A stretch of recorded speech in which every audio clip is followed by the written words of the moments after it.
Movie వస్తున్నప్పుడు, ఆ చిన్న చిన్న బిట్స్ వస్తున్నప్పుడు పడి పడి ఎంజాయ్ చేస్తాం. కమల్ హాసన్ గారి యాక్టింగ్ కావచ్చు, ఆయనకి డబ్బింగ్ చెప్పిన మనో గారు కావచ్చు, అవన్నీ మనకు బాగా మనసులో గుర్తుండిపోయాయి. సో అటువంటి టైటిల్‌తో ఈ సినిమా మళ్ళీ ఇన్నాళ్ళకు వస్తున్నందుకు ఛాలెంజింగ్‌గా తీసుకొని చేశారు మా సత్య. సో ఓపెన్‌గా చెప్పాలంటే థియేటర్ల పరిస్థితి మనందరికీ తెలిసిందే. అంతగా కరెక్ట్‌గా లేదు. జనాలు థియేటర్స్ రావట్లేదు.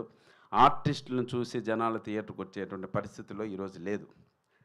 ఒక డైరెక్టర్ ఒక అద్భుతమైనటువంటి స్టోరీ టెల్లింగ్ చెప్పి, ఆ డైరెక్టర్ భలే తీశారురా సినిమా, ఎక్స్ట్రార్డినరీగా తీశాడు అనే ఈ మౌత్ టాక్ గాన బయటికి వెళ్ళగలిగితే, అప్పుడు జనాలు నమ్మి లోపలికొచ్చే పరిస్థితులు వచ్చాయి.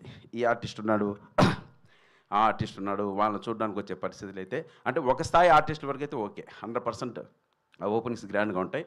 సో ఇటువంటి సినిమాలకన్నిటికీ డైరెక్టర్ పైనే డిపెండ్ అయింది. సో డైరెక్టర్ గారు అద్భుతంగా ఈ స్టోరీ చెప్పారని మేమంతా నమ్ముతున్నాం. సినిమా కూడా చూసుకున్నాం. చాలా బాగా చెప్పారు. సో డైరెక్టర్‌ని నమ్మి మీరందరూ లోపలికొచ్చి ఒక గొప్ప విజయాన్ని ఇవ్వాలని మనస్ఫూర్తిగా కోరుకుంటున్నాను. ఇంకా లావణ్య త్రిపాఠి గారి గురించి చెప్పేదేమీ లేదు. ఎటువంటి పరిస్థితుల్లో వచ్చి ఈ సినిమా చేశారో మనందరికీ తెలుసు. సో చాలా డేర్ స్టెప్ తీసుకొని ఈ సినిమా చేశారు madam. Hats off to you. అలాగే హీరో గారికి ఇక్కడ మన తెలుగులో చాలా మూవీస్ చేశారు. ఆయన కూడా చాలామందికి పరిచయం ఉన్నారు. సో లావణ్య త్రిపాఠి గారు సింగిల్ హ్యాండెడ్గా సినిమా తీసుకెళ్లారు.